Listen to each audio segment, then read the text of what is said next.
Let's spill a little tea from ink and paint today, because this department at Disney Studios has a few interesting stories to tell.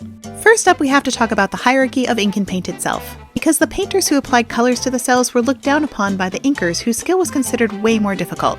So the painters were definitely made to feel less than. Next up, it's no secret that the animators and ink and paint were not supposed to mix, but the men could see into what they called the nunnery from across the way, so they would flash their mirrors at their animation desks to get the attention of the women.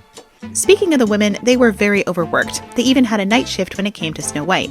But they did get tea and cookies once per shift. But one night, one of the painters ate all of the cookies. Suddenly, her work was not good enough and she was put on a bus back to Boston. When Snow White was finally complete as a studio, Walt Disney himself wheeled a cart around piled high with enameled compacts as a thank you for each woman in ink and paint.